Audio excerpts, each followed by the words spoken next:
예전에 우리 교회에 처음으로 나온 형제가 있었어요. 교회를 처음 나오면 여러 가지로 불편하잖아요. 또 종종 빠질 수도 있고 이런데 이 친구는 꾸준하게 교회를 나오면서 예배를 드렸습니다. 이 친구가 어느 날인가 자기 집 화장실에서 일을 보면서 담배를 피고 있었는데 갑자기 자기도 모르는 사이에 찬양이 나오더라는 겁니다. 자기도 모르게 그냥 찬양이 흥얼거리면서 이게 나온 거예요. 본인도 이게 굉장히 이상하게 생각했던 모양입니다. 그래서 룸메이트에게 이야기를 했답니다. 그랬더니 룸메이트가 하는 대답이 너 은혜 받은 거야. 너 은혜 받은 거야. 그렇게 말을 하더라는 겁니다. 예수를 믿게 되면 우리가 자주 듣게 되는 말이 이 은혜라고 하는 말입니다. 은혜는 신앙생활의 모든 영역에서 이 은혜가 빠지지 않습니다. 그래서 찬양할 때도 은혜가 있어야 된다고 말하고, 기도할 때도 은혜가 있어야 된다고 말하죠. 설교할 때도 은혜가 있어야 된다고 말합니다. 심지어는 회의를 할 때도 은혜가 있어야 된다고 말하고, 서로 대화를 할 때에도, 속회 모임을 통해서 대화를 할 때에도 은혜가 있어야 된다, 이렇게 말합니다. 여러분, 은혜가 뭘까요? 우리가 왜 은혜를 받아야 할까요? 어떻게 하면 은혜를 받을 수 있을까요? 오늘 살펴보려고 합니다. 오늘 말씀을 들을 때 하나님이 주시는 은혜가 저와 여러분의 심령에 가득 차고 파도치는 역사가 일어나기를 바랍니다. 첫째로 은혜가 무엇일까요? 에베소서 2장 8절을 한번 보겠습니다. 다 같이 읽읍시다. 너희는 그 은혜에 의하여 믿음으로 말미암아 구원을 받았으니 이것은 너희에게서 난 것이 아니요 하나님의 선물이라. 은혜를 가리켜서 하나님의 선물이라고 했어요. 선물은 주는 사람의 정성이 담겨 있는 거죠. 그러니까 선물을 받을 때는 주는 사람의 정성을 그대로 우리가 다 받습니다. 은혜의 원어 뜻은 하나님이 베푸시는 호의, 친절, 이런 뜻이 있습니다. 하나님께서 우리들에게 호의를 베풀어 주셨다는 거예요. 우리에게 친절을 하나님이 행해 주셨다는 거죠. 값없이 주시는 거지요. 무슨 대가를 바라고 주는 게 아니에요. 우리가 사람들에게 선물을 줄 때 내가 이것 주면 저 사람이 이거 해주겠지, 이건 뇌물이지요. 이건 협상하는 거고, 이건 정치하는 거고, 이거는 선물이 아닙니다. 그냥 주는 거예요. 주고 싶어서 그냥 주는 거죠. 하나님이 우리들에게 은혜를 그냥 주고 싶어 하시는 거예요. 그냥 값없이 아무 조건 없이 주고 싶으신 거예요. 나는 받을 자격이 없는데 하나님이 그냥 주세요. 용서해 주시고, 힘을 주시고, 용기를 불어넣어 주시고, 지혜도 주시고, 지식도 주시고, 능력도 주시는 거예요. 사랑도 주시고, 권능도 주시고, 담대함도 주시고, 선을 이루도록 해주시고, 우리가 잘 행복하게 살아갈 수 있도록 도와주시는 거예요. 그게 은혜입니다. 출애굽기에 가면 이스라엘 백성들이 애굽에 가서 노예 생활을 하잖아요. 애굽 왕이 포고령을 내리잖아요. 히브리 여인들이 아이를 낳을 때 아들은 다 죽이고 딸이면 살려둬라. 하나님이 산파들에게 은혜를 베풀어 주세요. 그래서 산파들이 하나님의 마음을 가지고 남자 아이가 나면 다 살려둡니다. 그때 태어난 사람이 누구죠? 모세지요. 모세. 그 이후로 하나님이 은혜를 베풀어 주신 이후로 이스라엘 백성들이 많아집니다. 수요가 많아지고요, 강하게 되죠. 그래서 나중에 결국은 나오지 않습니까? 출애굽하지요. 은혜는 하나님의 사랑 표현에서 절정에 이룹니다. 예수님을 십자가에 못 박아 죽게 함으로 인해서 하나님의 은혜가 우리에게 넘쳤지요. 우리가 구원을 받음으로 하나님의 은혜가 넘쳤어요. 그래서 오늘 본문에 믿음으로 구원을 받았다고 그랬어요. 이게 하나님의 은혜라는 거예요. 하나님의 선물이라는 거예요. 로마서 5장 15절에서는 이렇게 말씀합니다. 스크린 한번 보실래요? 다 같이 읽어보십시다. 이 은사는 그 범죄와 같지 아니하니 곧 한 사람의 범죄로 인하여 많은 사람이 죽었은즉 더욱 하나님의 은혜와 또한 한 사람 예수 그리스도의 은혜로 말미암은 선물은 많은 사람에게 넘쳤느니라. 한 사람의 범죄로 인하여 누구 얘기입니까? 아담 얘기입니다. 아담 한 사람이 범죄함으로 인해서 온 인류는 다 죽게 됐습니다. 죄의 삭은 사망이잖아요. 그런데 하나님의 은혜로 예수 그리스도 한 사람으로 말미암아 많은 사람들에게 은혜의 선물이 넘쳤습니다. 예수님 한 분으로 인하여, 예수님이 십자가에 달려 물과 피를 쏟고 돌아가심으로 인하여 그 십자가 보혈을 믿음으로 받아들이는 사람에게는 전부 구원의 은혜가 넘쳤다는 겁니다. 그래서 하나님의 사랑의 최고의 절정은 예수님의 십자가입니다. 그 십자가에서 하나님의 사랑이 은혜로 우리들에게 나타냈던 것입니다. 하나님의 은혜는 이렇게 우리에게 거저 주시는 건데, 받는 우리들 입장에서는 하나님의 은혜를 내가 받았다 하는 얘기는 하나님의 마음을 깨달았다, 이런 뜻이 되는 겁니다. 어떤 사람은 하나님의 은혜를 받았다 하는 것을 자기 자의적으로 해석하는 사람이 있습니다. 그래서 하나님의 은혜를 받았다, 그건 요점은 자기 생각하고 이렇게 똑같냐는 거예요. 말씀을 들어보니까 아이고 목사님 나도 동감이요, 아주 감동이요. 여기까지는 뭐 그럴 수 있어요. 목사님 말씀 들으니까 어쩌면 내 생각하고 똑같아, 너무 은혜가 됐어요, 이런 사람이 있거든요. 그 은혜가 된 건지 안 된 건지 더 깊이 좀 살펴봐야 됩니다. 은혜는요, 내 생각을 딱 터치하는 게 은혜가 아니고, 하나님의 말씀을 내가 들을 때 그 말씀에 깨닫고 빨려 들어가 내 영혼이 사는 게 은혜라는 거예요. 때로는 내 생각하고 다를 수도 있잖아요. 초대교회를 보세요. 성령이 강림한 후에 베드로가 설교하잖아요. 듣기 좋은 설교하는 게 아니에요. 화평을 설교하는 게 아니에요. 복 받아라 이런 설교하는 게 아니에요. 너희가 십자가에 못 박은 예수를 하나님이 주와 그리스도가 되게 하셨다. 당신들이 예수님을 십자가에 못 박았다, 이런 설교를 하는 겁니다. 그런데 하나님이 십자가에 돌아가신 예수님을 부활하게 하셨다는 거예요. 그래서 구세주가 되게 하셨다, 주가 되게 하셨다, 그리스도가 되게 하셨다, 이렇게 설교하잖아요. 얼마나 듣기 불편했겠어요. 그런데 이 사람들의 반응이 어떻게 나와요? 마음에 찔려. 그 말씀 듣고 마음에 찔리는 거예요. 그리고 속에서 하나님이 하나님이 막 역사합니다. 우리가 어떻게 했으면 좋겠느냐, 우리가 어떻게 했으면 좋겠느냐, 막 이런 역사가 일어나지 않습니까? 그게 은혜예요. 은혜는 성령의 감동을 받아서 내 마음을 내가 자세하게 살펴보는 거예요. 하나님의 감동으로 인해서 내 마음을 지금 정확하게 꿰뚫어 보는 게 은혜란 말입니다. 그래서 하나님의 말씀에 회개하라, 그 회개하는 거고요. 하나님이 울어가라, 울어가는 거고, 무릎 꿇으라, 무릎 꿇는 거고, 순종해라, 순종하는 거고, 그 마음을 내가 그대로 받아들이는 거예요. 그게 깨달아지는 거예요. 여러분, 이게 은혜인 줄로 믿습니다. 저 스코틀랜드에서 주일 아침에 어스킨 목사님이 설교를 하고 있었는데, 스칼렛이라고 하는 여자 성도가 들어와가지고 은혜를 받았습니다. 그 다음 주일에도 와서 은혜를 받았습니다. 그런데 어느 날인가 교회 가서 예배를 드리는데 그날은 영 은혜를 못 받은 거예요. 그래서 이 스칼렛이라고 하는 성도가 목사님을 찾아가서 얘기했어요. 목사님, 그 전에 몇 주 동안에 내가 계속 은혜를 받았는데 오늘 내가 은혜를 못 받았어요. 왜 그럴까요? 그 목사님 대답이, 그동안은 하나님 말씀을 듣기 위해서 왔기 때문에 은혜가 넘쳤고요, 오늘은 내가 듣고 싶은 얘기를 들으려고 했기 때문에 은혜가 없었습니다. 뼈 있는 얘기죠. 의미 있는 얘기예요. 지난 세월을 가만히 돌이켜보면 하나님이 우리에게 많은 은혜를 주셨고요, 또 많은 깨달음을 우리가 느끼는 것을 알 수 있습니다. 하나님이 은혜 주시지 아니했다면 내가 이 자리에 오늘 있을 수가 없어요. 나에게 일어난 모든 사건의 내면에는 하나님의 은혜가 있었다는 거죠. 저도 목회에 보면 말씀을 붙잡고 씨름할 때가 있어요. 씨름할 때가 두 가지인데, 하나는 말씀대로 살기 위해서 씨름할 때가 있고, 하나는 말씀이 풀어지지 않아서 씨름할 때가 있어요.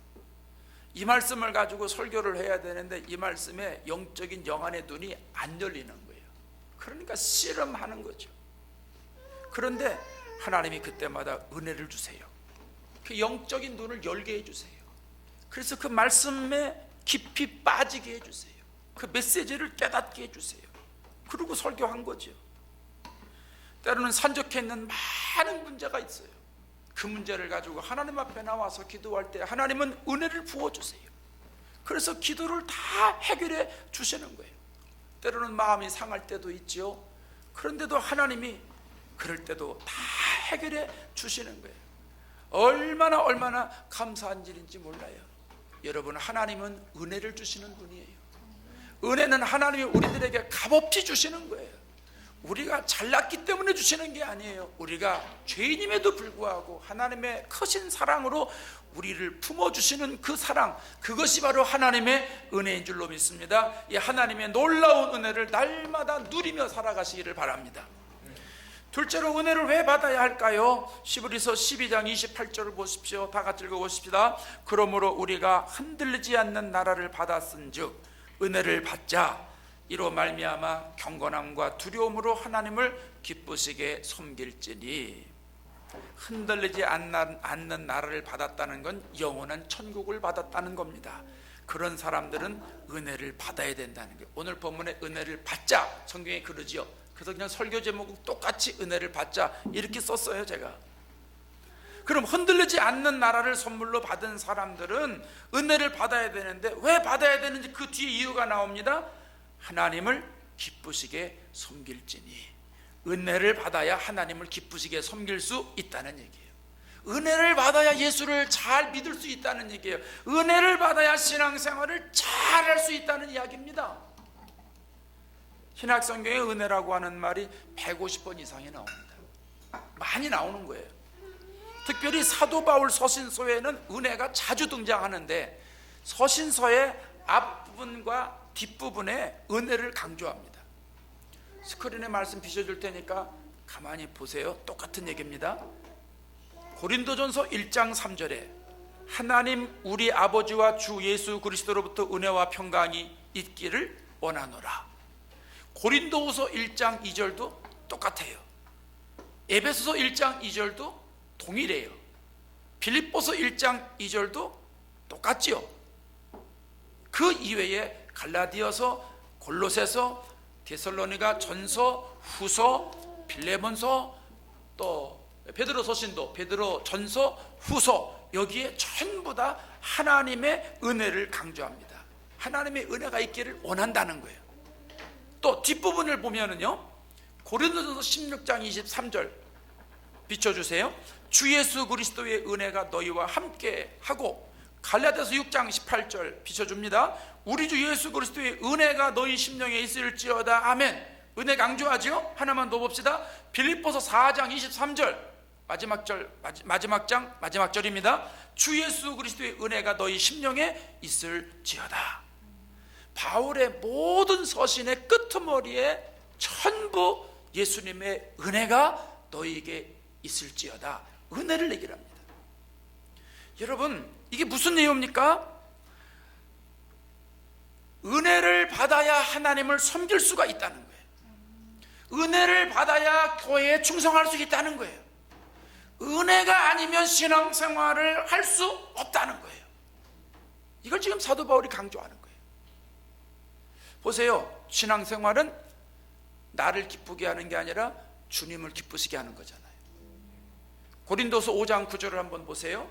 읽어볼까요? 우리는 주를 기쁘시게 하는 자가 되기를 힘쓰노라. 성도의 사명은 하나님을 기쁘시게 하는 것이 우리의 사명이에요. 그 찬양도 있잖아요. 나 주님의 기쁨 되기 원하네. 한번 해볼까요? 아시죠? 반주 없이 해봅시다. 나 주님의 기쁨 되기 원하네. 내 마음을 새롭게 하소서. 새 부대가 되게 하여 주사. 주님의 빛 비추게 하소서. 내가 원하는 한 가지, 주님의 기쁨이 되는 것. 내가 원하는 한 가지, 주님의 기쁨이 되는 것. 할렐루야. 신앙생활은 주님을 기쁘시게 하는 것입니다. 주님을 기쁘시게 하는 건 내 힘으로 되지 않죠. 내 능력으로 되지 않죠. 내 재능으로 되지 않습니다. 주님께서 주시는 은혜를 받을 때 가능해지는 줄로 믿습니다. 그래서 우리가 은혜를 받으면, 여러분 경험해 보셨지요? 신앙생활 재밌잖아요. 은혜 받으면요 기쁨이 넘치잖아요. 은혜 받으면 감사가 넘치고요, 일하는 것도 신나고요, 공부하는 사람들 공부도 재밌고요, 건강하고요, 자녀들도 은혜 받으면 잘 자랍니다. 사업도 잘 됩니다. 은혜 받으면요 사람이 달라져요. 사람이 달라져요. 여러분은 게 변화되고 달라졌으니까 별거 아닌 것 같지만요, 사람이 변화되는 게 너무너무 어려워요. 한 사람 변화되는 게 얼마나 어려운지 몰라요. 그 사람 변화시키려고 저 말도 이쁘게 잘해주고, 그저 밥도 사주고, 그저 그냥 뭐 이사한다 그러면 이삿짐도 다 날라주고, 맛있는 반찬 있으면 갖다 주고, 뭐 온갖 비율을 다 맞추고, 내 자존심 다 떨쳐버리고, 이래도요 안 돼요. 이래도 안 돼요. 그 정도 했으면 변화될 것 같은데, 이 정도 했으면 변화되어야 되는데 안 되는 거예요. 안 돼요.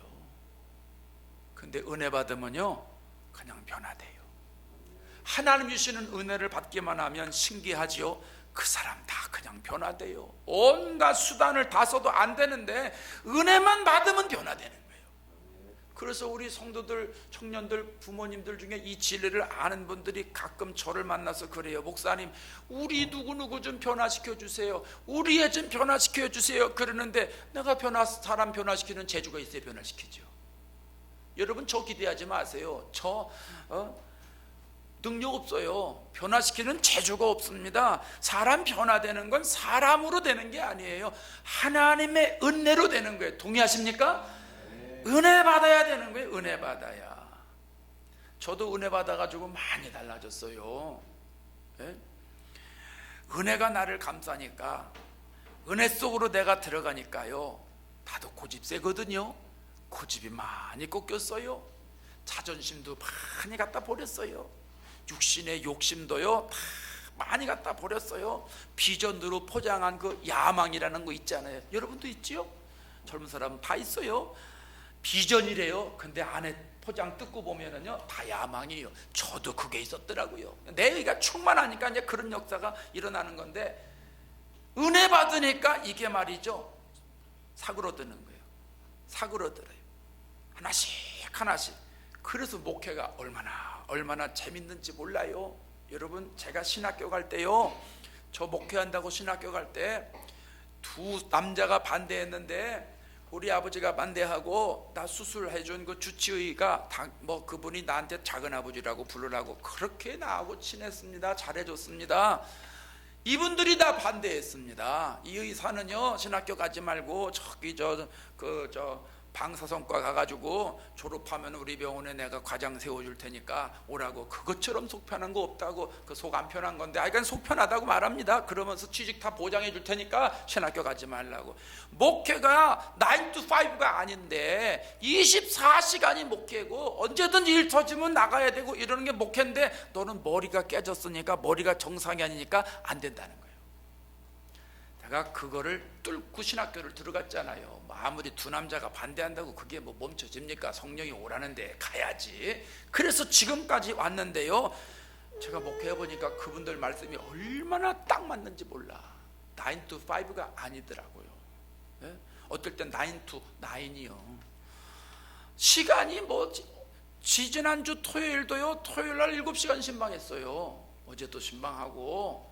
그래도요 별로 신경 안 써요. 목사님 내일 주일인데 설교 준비. 설교 준비 끝나고 하면 되는 거지 뭐. 신방 끝나고 하면 되는 거고, 또 많으면 미리미리 해놓으면 되고, 평소에 기도하니까 별로 그거 그렇게 개의치 않습니다. 이게 얼마나 재밌습니까 여러분? 예? 얼마나 재밌을 것 같아요. 그렇지 않아요? 여러분 목회를 안 해봐서 모르시나? 무지 재밌습니다 이거. 예? 뭐 마음에 감동 있으면 청년들 다 목회해요. 괜찮아요? 은혜 받으니까 너무너무 재밌는 거예요. 은혜 받으니까. 그래서 나도 은혜를 받으니까 주일날 그저 교회 오는 것도 기쁘고 말이죠. 하나님 앞에 몸들여 헌신하는 것도 기쁘고, 물질 들여서 하나님 기쁘시게 하는 것도 너무너무 좋고, 은혜가 파도치니까요, 너무너무 신앙생활이 재밌는 거예요. 우리는 은혜를 공급받아야 돼.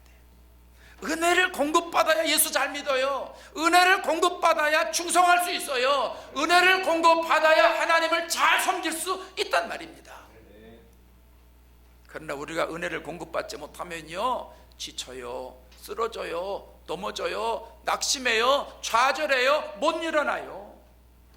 은혜 안 받으면 신앙생활하기가 얼마나 힘이 듭니까? 은혜 안 받으면 주일날 나오는 것도 너무너무 힘들어요. 교회라는 것도 짜증나요. 헌금을 해요, 어림도 없는 소리. 11조를 해요, 떨려서 어떡합니까? 그걸 못합니다. 은혜를 안 받으면 훈련 받는 것도 힘들고 모든 만사가 다 귀찮은 거예요. 제가 이민목회 시작을 할 때 몇 년 하니까 은혜가 소진되는데 감당할 수가 없어요. 은혜를 공급받지 못하고 은혜는 계속 쓰고, 그러니까 공급이 안 되고 자꾸 집출만 되니까 영적인 탈진이 생겨요. 목회를 못 하겠어요. 설교하는 건 쉬워요. 근데 여러분, 설교가 목회가 아니잖아요. 설교가 목회가 아니에요. 목회가 뭐예요? 성도들에게 줄 것이 있어서 주는 게 목회예요. 영혼을 살릴 수 있는 능력을 줘야 돼요. 베드로와 요한이 예수의 이름을 주면서 목회했잖아요.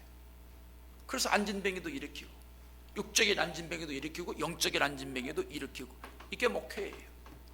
성도들 영적인 병든 사람 치료해주고, 낙심한 사람 세워주고, 쓰러진 사람 일으켜주고, 그 영혼을 살리는 게 목회인데, 은혜를 안 받으니까, 은혜가 없어지니까 무기력해지는 거예요.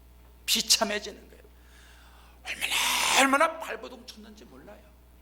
별짓을 다 했어요. 그러면서 은혜를 공급받았단 말입니다. 여러분, 은혜를 받아야 하나님을 기쁘시게 섬길 수가 있으니까 우리는 은혜를 잘 받아야 됩니다. 은혜 받는 게 너무너무 중요합니다. 오늘 예배드리는 저와 여러분, 하나님 주시는 은혜에서 떠나지 마시고 은혜 안에 거하셔서 은혜가 지배하는 삶을 살아가시기를 바랍니다. 세 번째로 은혜를 어떻게 받을 수 있을까요? 히브리서 4장 16절 한번 읽어보십시다. 히브리서 4장 16절 시작. 그러므로 우리는 긍휼하심을 받고 때를 따라 돕는 은혜를 얻기 위하여 은혜의 보좌 앞에 담대히 나아갈 것이니라. 아멘. 은혜의 보좌 앞이 어딜까요? 하나님의 앞입니다. 은혜의 보좌 앞은 은혜가 쏟아지는 곳이에요. 하나님이 은혜를 주시니까 이건 하나님 앞이에요. 에스겔이 환상을 보잖아요. 성전 문지방에서부터 생명수가 흘러나옵니다. 강을 적십니다. 바다를 이룹니다. 생명수가 흘러가는 곳마다 생명의 역사가 일어납니다. 강가에 심겨진 나무가 과실이 맺습니다. 이런 놀라운 비전을 보게 됩니다. 은혜는 하나님의 제단에서부터 흘러나오는 거예요. 여기에서부터 은혜가 흘러나가서 세상을 은혜로 적시는 거예요. 야고보서 4장 6절에 하나님이 교만한 자를 물리치시고 겸손한 자에게 은혜를 주신다고 그랬어요. 잠언서 3장 34절에 겸손한 자에게 은혜를 베푸신다고 그랬어요. 하나님은 하나님의 보좌 앞에 나오는 겸손한 사람에게 은혜를 베푸시는 거예요.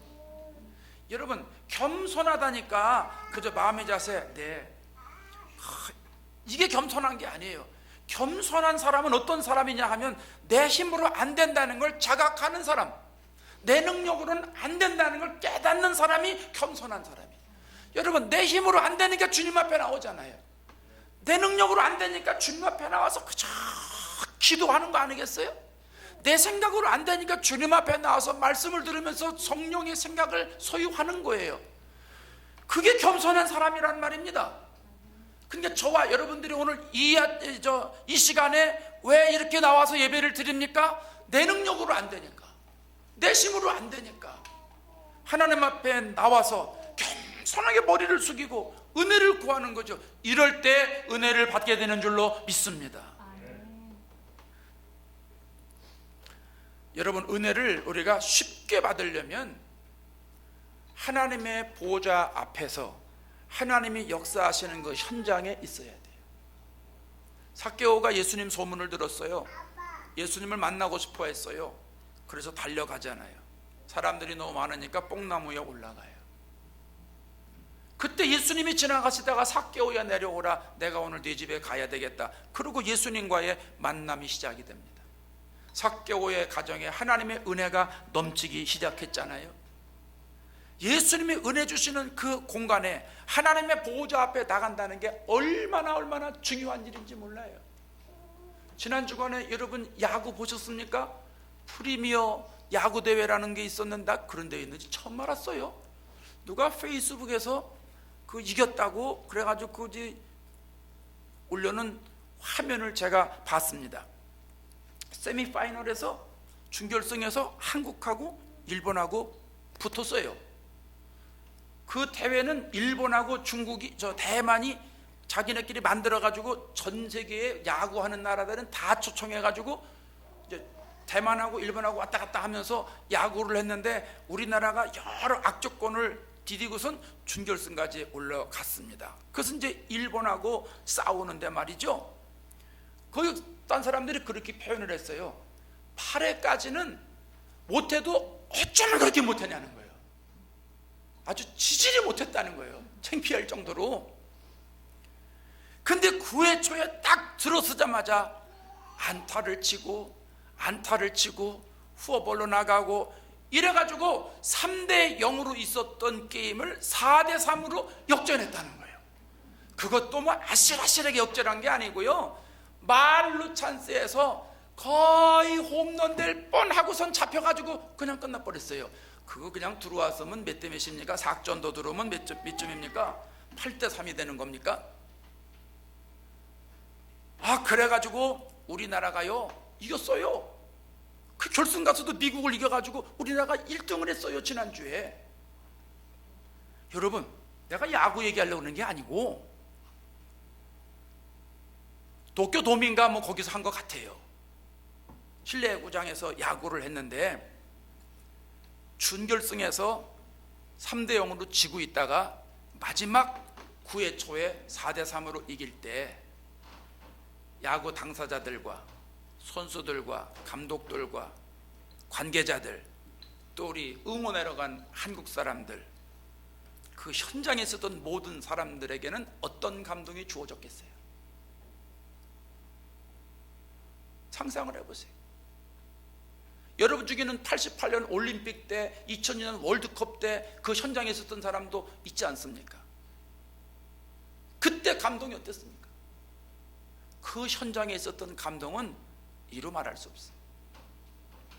은혜의 보좌 앞에 하나님이 은혜를 주실 때 그 현장에 앉아서 하나님의 은혜를 마음껏 만끽할 때 그 감동은, 그 영적인 감동은 말할 수 없다는 거예요. 그래서 우리가 하나님의 은혜 보좌 앞에 나와서 예배를 드리면서 은혜를 충만히 받는 거예요. 제가 우리 권사님들에게, 부장님들에게 앞자리 앉으라고 말씀드리잖아요. 앞에서 5번째 안으로 다 앉으시라고. 왜냐하면 이분들이 은혜 받아야 우리 교회가 편해요.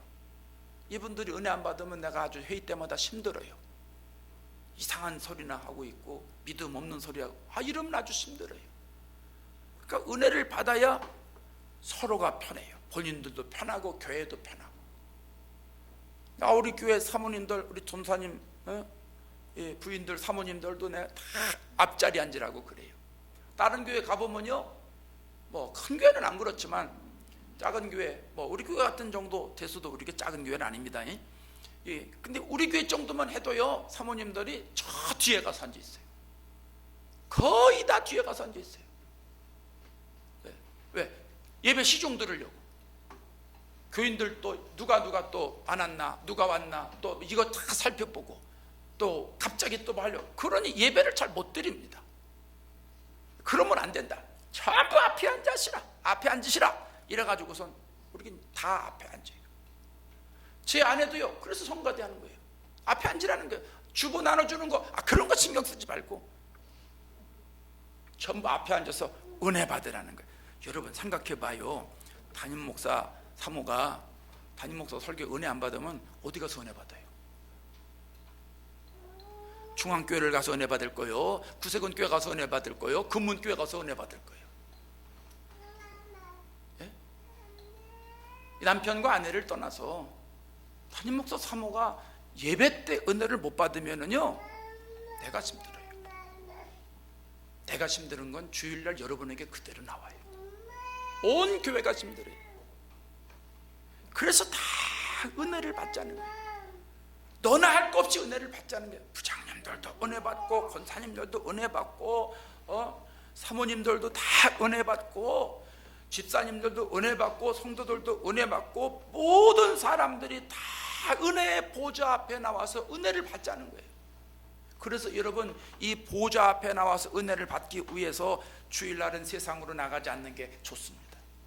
물론 이번 주에는 이제 땡스기빙 위크니까 뭐 집이 멀리 있는 분들은 가족과 함께 가기도 하고 이러지만, 이번 경우는 뭐 특별한 경우지만 일부러 놀러 가고, 일부러 저기 가고, 일부러 또 만들어서 저기 가고, 여러분 그러지 말라는 거예요. 그러면 내가 은혜를 못 받아요. 은혜를 못 받으면 일주일 동안 내 삶이 힘들어요. 주일날 무슨 일 있어도 우리 성도들은 주일날 이 제단에 나와서 은혜의 보좌 앞에 나와서 하나님 앞에 예배를 드리면서 기도하면서 주님이 주시는, 공급해 주시는 놀라운 은혜를 경험하자는 거예요. 이 놀라운 은혜를 경험하고 이 힘으로 세상에 나가서 승리하자는 겁니다. 때로는 나올 수 없는 형편에 있는 분들이 가끔 있어요. 몸이 아프시다든지 또 기타 여러 가지 일로 나오지 못하는 분들이 있을 수 있어요. 그래도 그분들 다른 여러 가지 방법을 통해서 은혜를 공급받도록 해야 돼요. 작년 12월 달이라고 생각하는데 이제 거의 1년 돼가지요. 우리 유겸이 태어났을 때 저 이현정 사모님이 한 달 동안 교회를 못 나오잖아요. 셋째 주쯤 됐는데 전도사님이 와가지고 오늘 지난주 나온 CD를 찾아요. 그래서 왜 찾냐? 그랬더니 집에서 사모가 은혜를 못 받아서 마음이 너무너무 답답하고 이러니까 담임 목사님 CD 만드는 거였으면 빨리 좀 가져오라고. 그때는 홈페이지에 빨리빨리 못 두고 이게 빨리빨리 CD는 나올 때였어요. 그래서 제가 2개를 주면서 갖다 은혜 받으라고. 그리고 제가 2개를 준 기억이 있어요. 그래서 그거 듣고 은혜 받고 한 달 만에 나와서 계속 신앙생활하고. 교회 나올 수 없는 형편에 있는 사람들 합류하고 가만히 있으면 내 영혼 죽어요. 어떻게 해서든지 인터넷을 통하든 CD를 통해든 뭐를 통해서든 주의 보좌 앞에 나아가는 마음을 가지고 말씀을 들어야 돼요. 그리고 기도를 해야 돼요. 그래야 은혜의 보좌 앞에 나가는 사람처럼 내가 충분한 은혜를 받을 수 있는 거예요. 그 은혜를 갖고 세상에 나아가서 주신 사명 감당하게 되는 줄로 믿습니다. 저 태평양에 가면 섬들이 많잖아요. 그런데 이상한 거는 똑같은 바다에 똑같은 섬인데 그 섬 안에 거주하는 사람들의 삶의 수준이 다르다는 거예요. 하와이나 사이판이나 괌에 거주하는 사람들은 생활 수준이 많이 높아요. 그러나 저 필리핀이나 그 근방에 사는 이런 나라들 섬에 있는 사람들은요, 수준이 그만 못해요. 이유가 어디 있을까요? 어디에 속해 있느냐, 어느 나라 아래 있느냐에 따라서 달라지는 거예요. 성도는 하나님 안에 있어야 됩니다.